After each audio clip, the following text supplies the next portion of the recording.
En esta radioemisora presentamos Llaves para vivir con éxito, a cargo del internacionalmente conocido maestro de la Biblia y escritor Derek Prince, quien comparte su experiencia personal y ministerio cristiano en Llaves para vivir con éxito. Bienvenidos.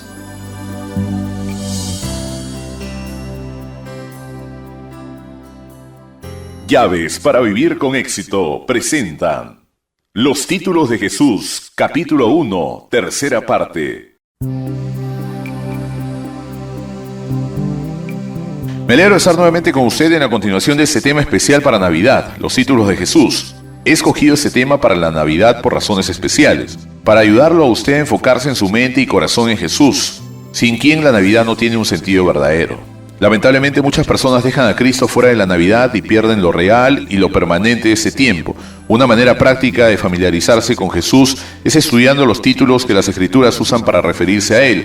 Cada título revela un aspecto importante de su naturaleza multiforme. Los títulos de Cristo que hemos visto hasta ahora fueron tomados en Isaías 9:6, admirable, consejero y príncipe de paz. El título que vamos a ver hoy se encuentra principalmente en los escritos de Juan y es el Verbo de Dios. Veamos primeramente en el versículo de apertura del Evangelio de Juan 1:1. En el principio era el Verbo y el Verbo era Dios. Note que en este versículo la frase el Verbo se usa 3 veces. Está hablando de Jesús en su naturaleza eterna. No de Jesús el Hijo de María, sino de Jesús el Hijo de Dios. Él estaba en la eternidad antes de la creación con Dios. Él mismo era Dios, la segunda persona de la Trinidad. Y también en Juan 1:14 dice, y aquel Verbo fue hecho carne y habitó entre nosotros y vimos su gloria, gloria como del unigénito del Padre, lleno de gracia y de verdad. Nuevamente se llama a Jesús el Verbo. Él es el único Hijo de Dios, no creado sino engendrado por Dios eterno y con la misma naturaleza y ser del Padre, y Él, el Verbo, se hizo carne. Esta es la encarnación que celebramos en Navidad y vivió por un tiempo entre nosotros, pero fue el Verbo eterno que entró en la historia de la Navidad en la persona de ese bebé que nació en un pesebre en Belén y creció como el hijo del carpintero. Jesús no solo vino una vez como bebé, sino que las Escrituras dicen claramente que regresará nuevamente con poder y con gloria para juzgar y para reinar. Y hay una descripción vívida de esto en Apocalipsis 19, versículos 11 al 13, y nuevamente es llamado el Verbo de Dios. Juan escribe diciendo, entonces vi el cielo abierto, y he aquí un caballo blanco, y el que lo montaba se llamaba Fiel y Verdadero, y con justicia juzga y pelea. Sus ojos eran como llama de fuego, y había en su cabeza muchas diademas. Y tenía un nombre escrito que ninguno conocía sino él mismo. Estaba vestido de una ropa teñida de sangre, y su nombre es el Verbo de Dios. Aquí está de nuevo en su gloria y majestad, viniendo a juzgar y a reinar con muchas coronas y diademas de rey. Su vestidura está manchada en sangre que habla de su sacrificio en la cruz, y su nombre es el Verbo de Dios. La palabra griega traducida a verbo es logos, que se usa con mucha frecuencia en nuestros contextos. Tenemos que entender un poco de estos logos.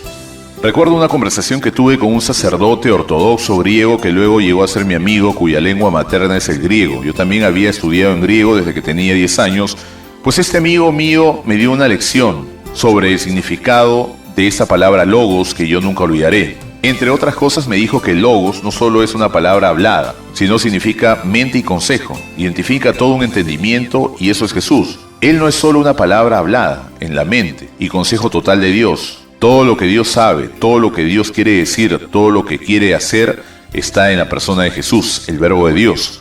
También tenemos que saber la función distintiva de las palabras. Las palabras son el medio supremo de la comunicación.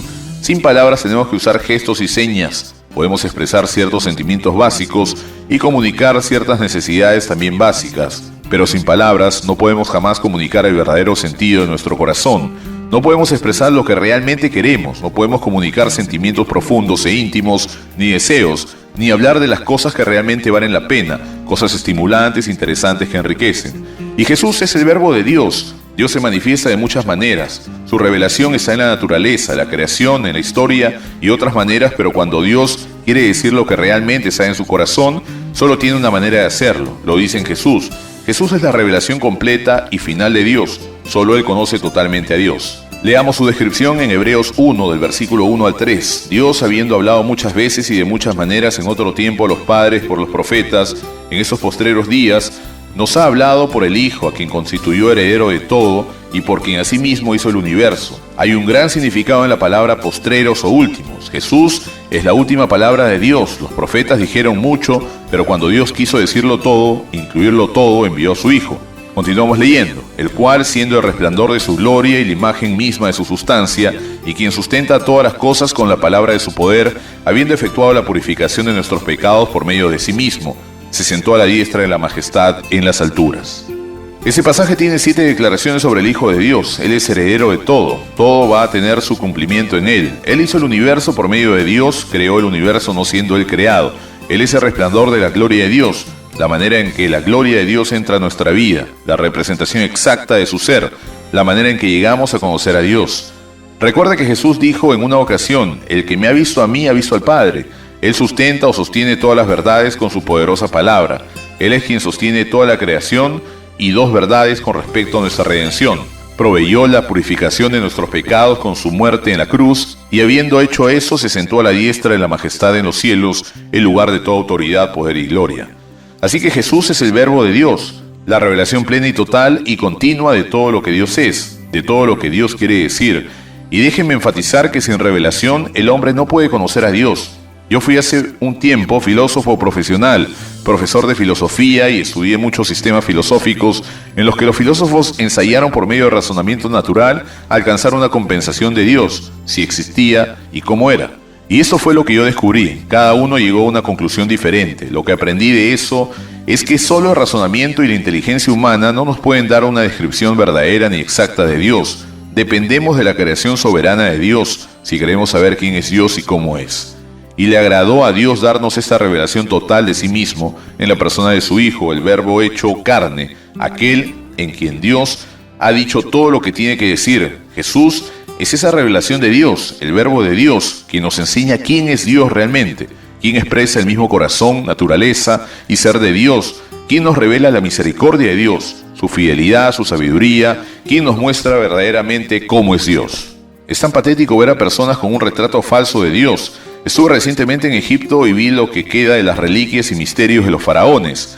Me quedé sorprendido horriblemente cuando vi los diferentes cuadros representando a Dios. Algunos eran rebajantes y grotescos. 2 de sus dioses principales estaban representados por la cobra y el buitre. Otro de sus dioses era el chacal. ¿Qué clase de imaginación era esa de representar a Dios de esa manera? También hay otra conclusión importante, y es esta, que Jesús es la última palabra de Dios, es la revelación completa y final. Y si usted rechaza esa revelación, no puede esperar oír de Dios de ninguna otra manera. No hay otro camino. Jesús dijo, yo soy el camino, la verdad y la vida. Nadie viene al Padre sino por mí. No se puede rechazar a Jesús y llegar al Padre. Recíbalo, crea en Él, abra su corazón y su mente a Él. Él le mostrará la verdadera naturaleza de Dios. Ya no andará errante, suponiendo, tendrá una comprensión clara y una revelación que continuará creciendo y haciéndose cada vez más clara de la verdadera naturaleza y persona de Dios en el Padre. Que Dios le ayude a hacer eso si no lo ha hecho antes. Nuestro tiempo de hoy terminó. Regresaré mañana a la misma hora. Mañana estaremos viendo otro hermoso título de Jesús, el Cordero de Dios.